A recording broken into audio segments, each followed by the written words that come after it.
What's up, everyone? Welcome to this day in Philly Sports History for November 14th, 2024. I'm your host, Jim Montgomery. Welcome to a Thursday edition of Eagles Game Day, a rare Thursday edition game day for the Birds. Eagles Washington down tonight at the Linc. Before we get into that, let's do a couple quick housekeeping things. First, follow me on social media, Jimbo_Mont at Twitter and TikTok. On Instagram at Philly Jimbo. Subscribe to the YouTube channel, Jimbo_Mont, and continue to spread the word. Again, if you're enjoying it, likely someone else in your circle will. We continue to do great things here. We were featured once again in the On Pattison newsletter. Seems like we're going to be there once or twice a week, so give them a look up on Pattison. Subscribe to the newsletter, and we're in there at least once a week. So pretty cool that we're getting the recognition for that. The Philadelphia Sports Hall of Fame Heritage Collection is now available online. That's the project I've been working on. Everything you need is in the description for that. Pretty cool. I will be updating it today with some pictures from the traveling exhibit that we had set up at the induction ceremony last week. And then speaking of the induction ceremony, the full ceremony, the video is now available on YouTube. The link to it is in the description as well. So go check that out. You can see some of the cool speeches and just, like I said, a lot of the speeches were very inspiring. So go check that out and see Dan Baker introduce Chase Utley and Ryan Howard one last time as well. All that is in the description. And I was feeling in a good mood yesterday, so I decided to open up the food and gift drive a couple days early. I was going to kick it off on Sunday, but that link is live. There's a link to the GoFundMe in there if you want to. I keep saying we're doing a two-pronged approach. So right now the gift card drive is open. The GoFundMe is in there. Already have some donations coming in, so thank you for that. But let's blow what we did last year out of the water. I think we had $200 in gift cards, and then had a ton of food and supplies that we took over. So that will be the second prong. Details on that with the reverse advent calendar will be coming soon. Again, it's something very cool to do with your kids. My kids really enjoy collecting the items and getting them and then taking them over. They get a kick out of that. So that'll be starting December 1st.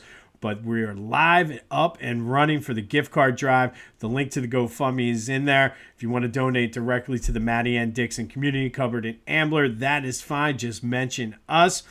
But I'm very excited for year 2 of this, and I think this is going to be much bigger and much better than we had last year. So go check that out, and I thank you in advance. All right. Let's get into this game, but first let's start with a recap of yesterday's question of the day. I asked you, is this 2024 Eagles team a likable one? 81% of you said yes, and I think compared to where we were this time last year, this team is much more likable. I don't know if they're quite to the 2017 and 2022 levels yet, but they're getting there. I mean, if you haven't done so, check it out. C.J. Gardner-Johnson singing to Cooper DeJean on the sideline. Those are the things that are pretty cool. Their celebrations and everything. I just really like this team. So thank you, as always, for participating in the question of the day. It's game day, so you know what today's question is going to be later in the show. Zach Bond was NFC Defensive Player of the Week. He's just been playing lights out, and we're going to need him for tonight's game. Definitely him and Nakobe Dean. But let's check out the line. 3.5, and the over-under is 48.5, and that's a tough line. And I'll get into that when we get to the pick, but that hook is really giving me pause here. Don't want to give away what my pick is. But from an injury standpoint, does look like the Eagles are going to be relatively healthy. Jordan Mailata was brought off of the injured reserve. Looks like he's set to play. That should be a huge help for the offensive line. The guys that filled in for him did a phenomenal job. So it's good for them to get that experience, but it's nice to have old Jordan back tonight. For Washington, it looks like they're going to be relatively healthy too. I've read or just heard this morning, looks like Brian Robinson Jr. will be back. And no Marshawn Lattimore. He's still banged up, hasn't played since Washington traded for him. It's a huge break for the Eagles. Now, let's get into the three keys. Key Bank, if you're listening, still looking for a sponsor, just throwing it out there. If you know somebody that has a car dealership that wants to sponsor the three keys to the game, tell them to hit me up. But I think first and foremost is the first meeting with Jaden Daniels. And I think you got to contain him. And it's going to be tough. But last week, Pittsburgh did a pretty good job keeping him in check from running. And they were able to come out and win the game. So, that falls right on the Kobe and Zach Bond. They need to make sure they're tackling. I think that's during this little 5-game winning streak. I shouldn't say little, but during this 5-game winning streak, that's been the difference. They've been tackling, wrapping up, no missed tackles. You're going to have to get him and not let him escape the tackles. And I think there's no reason to believe that they won't do that. But I think that is huge. It's just containing Jaden Daniels. He is probably the most mobile quarterback the Eagles have faced this year. So they're going to have their work cut out for him, but limit the damage that Jaden Daniels does with his legs, I think. And not that he's a bad passer, but I think force him to pass and let your secondary really get it. So I've been saying it all year. Do your job. If you have contain. If you're this gap, stay in your gap and do your job, and they should be okay with this. Key number 2, I think you got to take advantage of Washington's defense. Yes, they're not that good against the run, but their secondary is not good, which is why they had to go and trade for Marshawn Lattimore, who is not playing. Both starting corners ranked near the bottom on Pro Football Focus. So take advantage of that. AJ, Devontae need to have big games. AJ has been a Washington killer since he came in, just has completely dominated them. I need to see that continue. I know we want to be a run-first team, and we should be able to establish the run early to set up the pass, but Jalen's due for a 300-yard passing game, and I think this is the game that he could very easily do that. And I think that plays the Eagles' strength right into the weakness of Washington. So you got to take advantage of that, build a lead, and then just pound it old school style with Saquon.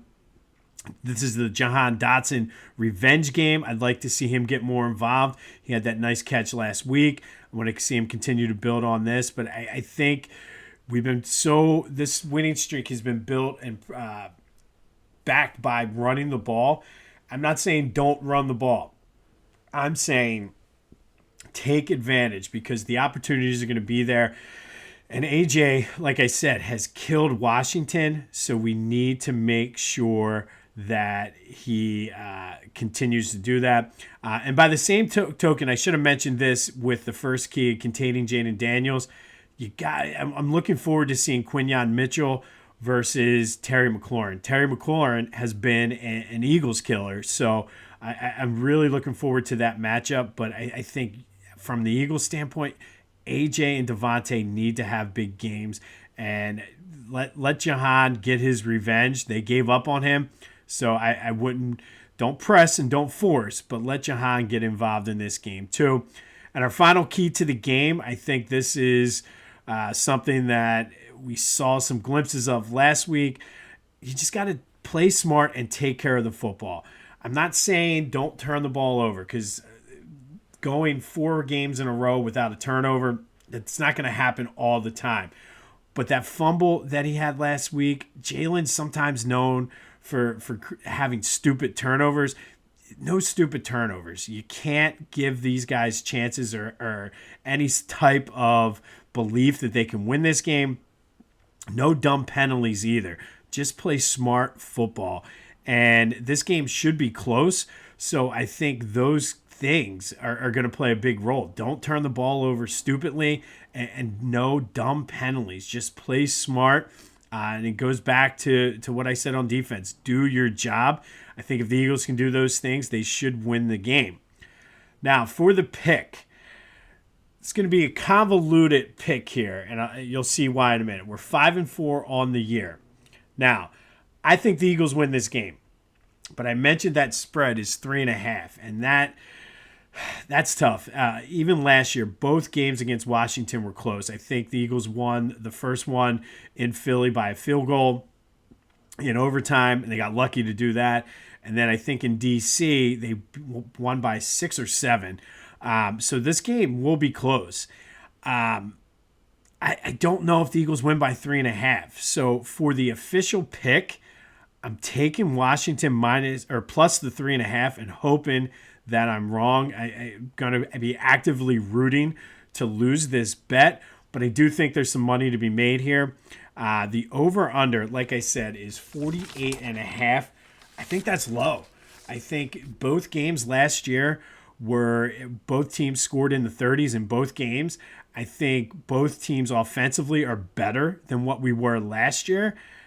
So, I mean, I think it's going to come down to which defense can make a play.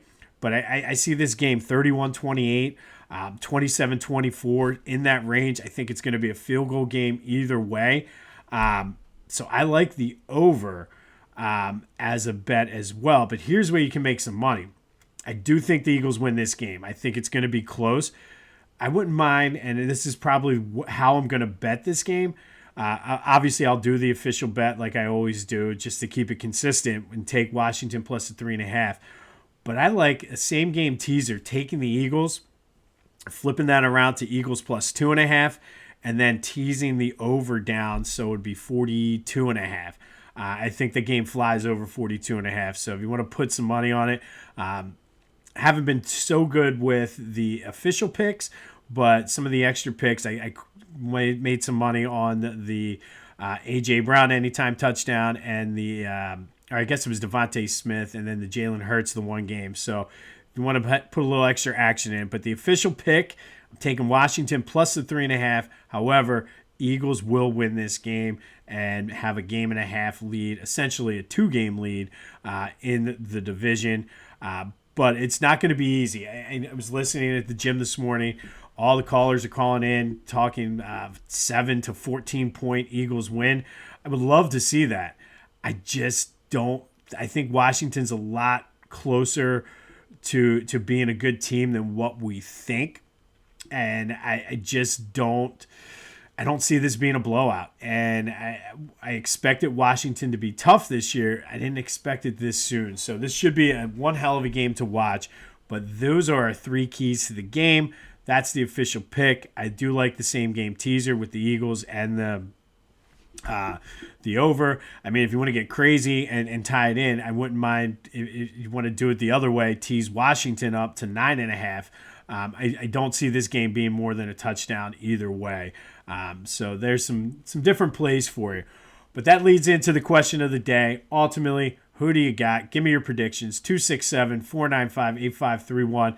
That gets you into the Back to the Future voice and text line. Get that. Anything else Philly sports related off of your chest. Give your predictions, breakdown of the game. Want to talk Sixers? I don't know why you would, but if you want to talk Sixers, that's all fair game.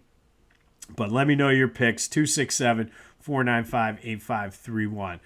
All right, speaking of the Sixers, no Joe, no PG last night. And they lost. Cleveland came into the game 12-0, 114-106. Sixers lost. However, watching this game, I liked what I saw. They finally played with some effort, some grit. They were hustling. They played some scrappy defense, and they had I think it was like a 6-point lead at halftime. So they didn't play bad. It's just without your top 3 stars, it's going to be hard for any team to win that game. Jarrett McCain impressed. He had 34. I really like the way he's progressing here. I know it's early, but I think the Sixers got a good pick here. I don't like the rumors I'm hearing that he is being shopped as a potential trade. I don't know. I think you have a good piece there with him and Maxey moving forward in the future. I think it's way too early to give up on him, so we'll see what happens with that. Does look like Joe and Paul George will play tomorrow night in Orlando. I think that game's in Orlando. But I just want to see more effort and energy. Hopefully they can take what they did last night, translate that with Paul George and Joel. But I do want to mention this is a big week for the Sixers. They've been, if you haven't been following, the stadium debate has been in city council, and when asked if they would give more money for community involvement, the Sixers said they would not. That right now seems to be the sticking point for the community development and how they're going to help the businesses out during construction. So it's a big week, but shout out to Scott from Ben Salem, who checked in on the Back to the Future text line saying that the Sixers are close to losing the city, and I could not agree more. I mean, they're with the way they're playing, and then this whole arena deal, and I think it might behoove the Sixers to give them a little bit more money for the community involvement if they really want to put that stadium downtown. I've been on record and will go on record. I think it'd be a great thing for the city. I think it would be, I'd be more likely to go to more games because the train takes you right there. But as always as someone who lived there almost 20 years, sometimes the residents of Philly tend to get stuck in their ways and can't get out of their own way when it comes to change, and they resist it. So this is a huge week for the Sixers in more ways than one. I think tomorrow's game is going to be huge because obviously you don't have Maxey, but I need to see more out of Joe. Even if they lose, I want to see, like last night was promising. But even if they lose tomorrow night with those guys, I want to see better effort, cleaner basketball, or else seriously at this point we might be having a conversation that maybe we just shut down Joe for the season, tank like the Spurs did when they got Tim Duncan, and then look ahead to next year. I don't know, but Sixers lost last night to the Pacers without their three top starters. So I mean it's a tough game to have to win. And then the Flyers are in action tonight out in Ottawa. Hopefully they can continue their good play. And again, we have these teams, our winter sports teams. I'm just looking right now, specifically with the Flyers, for the grit and the effort and all of that stuff. So Flyers, Ottawa tonight. But the big game is Eagles-Washington down at the Linc, Thursday night football. All right, today, this is appropriate for an Eagles-Washington day. We're going to go back to 1999. And on this day in 1999, the Eagles beat Washington at the Vet 35-28 in number 5, Donovan McNabb's first career start. After we suffered through the 2-7 Doug Peterson era, the Donovan McNabb era officially kicked off on this day in 1990. And all Donovan did was give us hope. He didn't necessarily play particularly well from a numbers standpoint. He went 8 for 21, 60 yards, 9 rushes for 49 yards, but he led drives, got them into field goal range, and was able to come away with the victory. Had a little bit of help from Deuce Staley, who had 122 yards and a touchdown. Allen Rossum returned a kickoff for a touchdown, and that defense under Jim Johnson started to play pretty well. They forced 6 turnovers, sacked Brad Johnson 4 times, and that was the difference in the game, giving Donovan McNabb a win in his first ever NFL start. For Donovan, he had much brighter days ahead, but it all began on this day in 1999. The number 5 Donovan McNabb era kicked off on this day with a 35-28 win over Washington down at the Vet. The sign, if you remember, the sign man from the Vet always had the long sign banners. His sign said finally, and finally Donovan got the start, gave us a glimpse of what was to come, and that all kicked off on this day in 1999. Wouldn't mind seeing a 35-28 Eagles win tonight as well. But Donovan got his first NFL start, ending the Doug Peterson era in Philadelphia. But we all know Doug would come back, finish the story, and lead us to a Super Bowl. All right, also on this day in sports, I thought this one was pretty cool, and I would love to see, and I don't even know if they could do this now contractually, but in both the Inquirer and the Daily News, there was an ad that Fox 29 was running, and essentially the fans could call in, vote on which game they wanted to see in the 4 o'clock window. I guess the Eagles were playing that week on CBS. And they said, well, which game do you want to see? It was Dallas, Arizona, Giants, Washington, or the Rams, Niners. I would love to see that because there's some times where Fox tells us what the national game of the week is, and I don't want to watch that. I don't want to watch the other. And I know it's different with all of the different streaming plans and Sunday Ticket and whatnot, but I thought this was a pretty cool thing that I don't remember. I read the paper every day back then.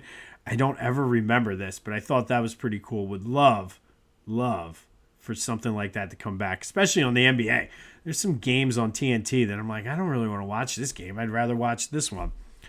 Anyway, Theo Ratliff made his season debut on this day. He was injured to start the season. Sixers beat the Bucks 93-90 to improve to 3-4. There was still 1 year from that magical run, but Theo Ratliff made his debut, and it was, again, he made the difference in that game, and it was another sign of things to come.